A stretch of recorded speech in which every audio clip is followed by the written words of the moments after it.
Yo, what's going on guys? Arekkz here, welcome back to another Red Dead Redemption 2 video, and in this one we are talking about money, more specifically tips on how to make easy money. Of course, if you're playing through the game, completing your missions, then generally speaking you'll be rewarded along the way. If you sell items that you find or animal pelts, different things like that, you will come across some money. But if you find yourself in a position where you want to find or make a good degree of money, then these tips will definitely come in handy. So if you do enjoy this, then a like would be super appreciated. Comment down below if you have any questions. If you guys haven't already entered our Spider-Man PS4 Pro giveaway, don't forget to click that link in the description box down below. And if you guys don't want to miss any of our future uploads, don't forget to click that notification button to get notified anytime we upload a new video. Now, coming in at number 1, the first thing I want to talk about are bounties. Now, this is one of the reliable, semi-repeatable actions or activities that you can do if you want to reliably get some money. There are lots of small things out there you can do. You can go out and you can hunt animal pelts, you can sell them, you can sell horses, you can sell stagecoaches, but some of those activities don't always yield great amounts of money, whereas bounties are generally speaking a reliable activity that you can do that are pretty lucrative. You head to a town, anytime there is a sheriff's office, if you walk in there, there will typically be a wanted bounty poster on the wall, and upon collecting this, you can then go out, it'll mark it on your map, you then head over to the location, and you then go and complete the bounty. Typically there was some, fun dialogue involved. Sometimes you'll just go out and hunt people, sometimes you have to bring them back alive. Either way, you go and you complete the bounty, and then upon returning to the sheriff with your target or with your mission complete, you will then be able to collect your rewards. And generally speaking, it's, in the realms of $25, which again, when you kind of talk about it as a lump sum of money, doesn't sound like a great deal, but when you consider some of the other, menial tasks you do don't give you much more than a couple of dollars, this is also a pretty easy, sizable amount of money you can do very quickly. So this is genuinely a pretty good thing to do if you go and enter a town and you're looking for a kind of means to quickly pick up some money. Then moving on from there to number 2, we are now going on the hunt for gold bars. Gold bars are items that you can typically find by completing activities in the world or treasure hunts or other different missions, and when sold, each gold bar goes for $500 if you sell it to a fencer, and some of these activities will yield 2, 3, and maybe even 4. And the first one is this one over here. What you want to do is set a waypointer to this location, which is just to the east of Donna Falls. You basically want to get to about here on the pathway, and you then want to turn and look towards the mountain range, look north, and you'll essentially see this clearing. You can see there's an obvious opening between these rocks. If you run between them, there's a tree there you'll see as well. When you get around the corner, you will see an opening to a cave. It is very difficult to miss, unless of course you're searching at nighttime, but if you come in daytime, this is definitely pretty easy. If you go inside the cave and you follow the pathway around, it's only one path, you can't possibly get lost, but if you get inside this cave, you will see a selection of statues. There are 7 statues standing around a circle, and there's one in the center. If you go over and inspect it, you will then draw a sketch of it.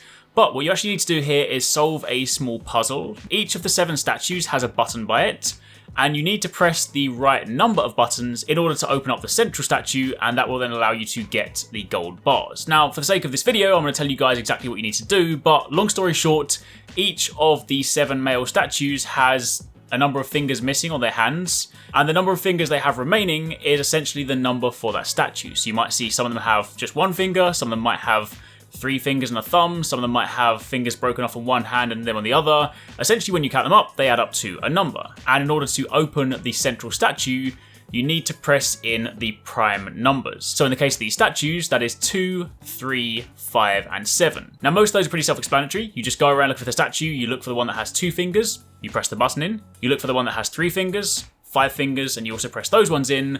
However, for the one that has 7, it's actually a little bit more confusing because one of the statues has a missing arm, and if you go and look around the cave, you can actually find that missing arm and you can actually see the remaining number of fingers. But again, for the purposes of this, I can simply tell you that the one missing the arm is one of the ones you need to press. Now, the order in which you press the buttons does not matter. You simply need to press those 4. Now, to be clear, you want to look for the statue that has just 2 fingers, and that also includes thumbs, so just look at the whole hands, and you're looking for the one that has 2. You then want the one that has 3, 5, and again, the one with the missing arm. If you press all 4 of those in, then you'll hear a sound and the central statue will open up. You can then go over and interact with it, and you will get not 1, not 2, but 3 gold bars. That is a total of $1,500 for essentially very little effort.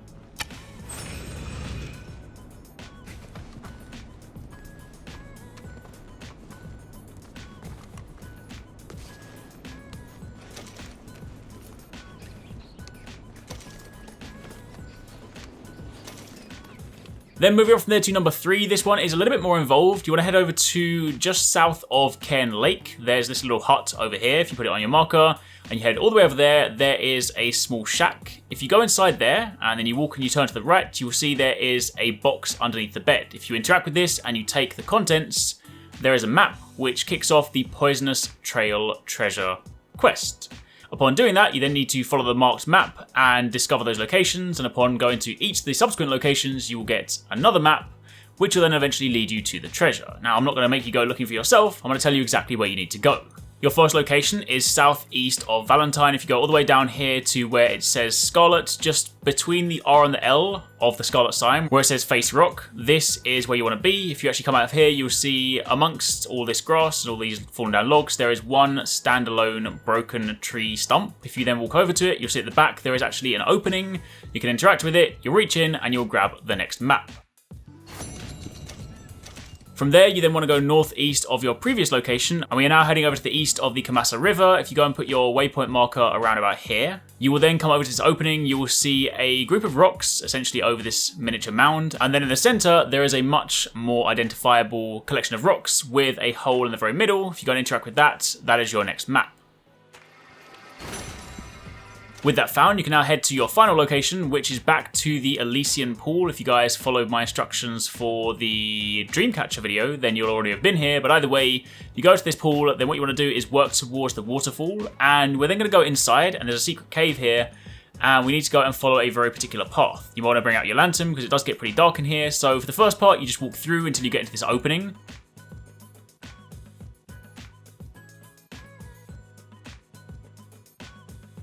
And then instead of following the golden path, what you then want to do is drop down to the right, down between all these rocks into this crevice. And if you go far enough forward, you'll find a small cave that you can crawl through.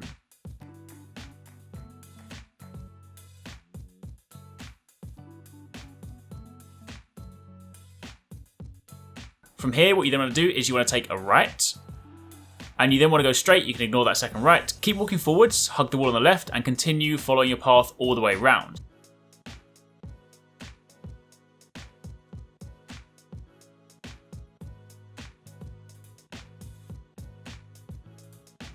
Now when you get to this area here, there will be an opening and there'll also be a drop down below you. What you want to do is turn left, and ideally, in order to do this, there are different ways around the cave, but this is the way that I did it.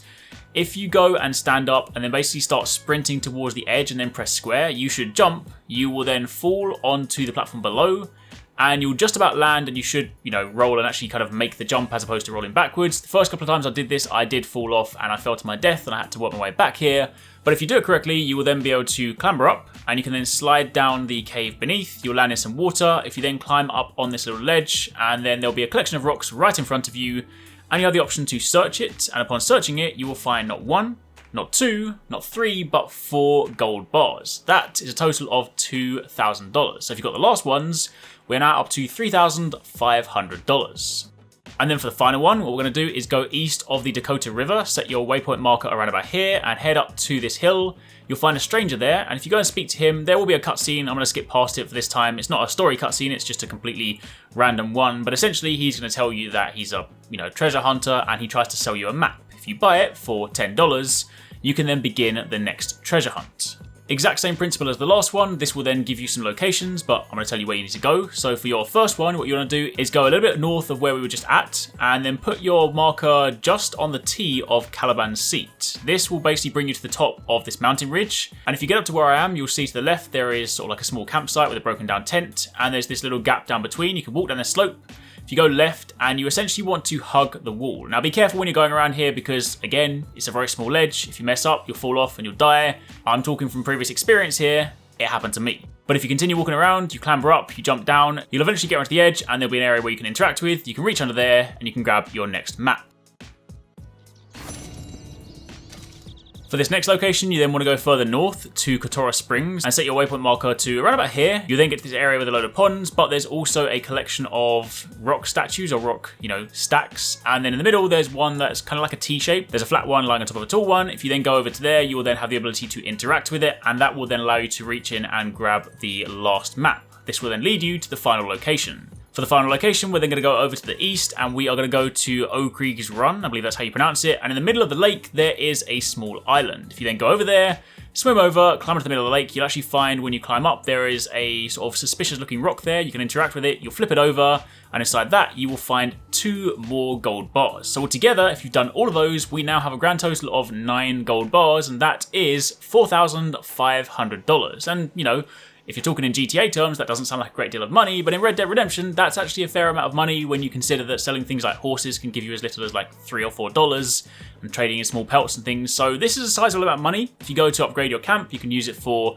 you know, a lot of your upgrades, and of course, you can also just use it to go and buy some of those cool different items. So there you have it. There's a few tips to make some easy and quick money, and the best thing is you don't have to have made any significant story progress in this, provided you played the first couple of hours, provided you've got to the point where you can free roam.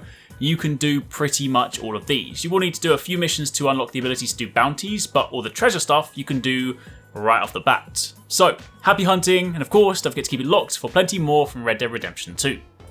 Thanks very much for watching, guys. I hope you enjoyed the video. If you want to check out some more awesome stuff from us here at Arekkz Gaming, then you should definitely try to catch 269 and Paradise Central streaming 6 days a week. You can find a link to the multi-stream in the description box down below. They play a wide range of games, and what's more, we also have the Endgame store. By watching their streams, you earn currency, and you can redeem that currency on the Endgame store for really cool prizes. Those can range from things like games, comics, and figures, all the way up to controllers, capture cards, and even consoles. So definitely drop by and become part of the community. Of course, if you enjoyed this video, then make sure you're subscribed and be sure to click on that little bell icon to turn on notifications so you don't miss our next upload. You can watch more videos by clicking on the options here, but once again, thanks very much for watching, take it easy, catch you next time, peace out.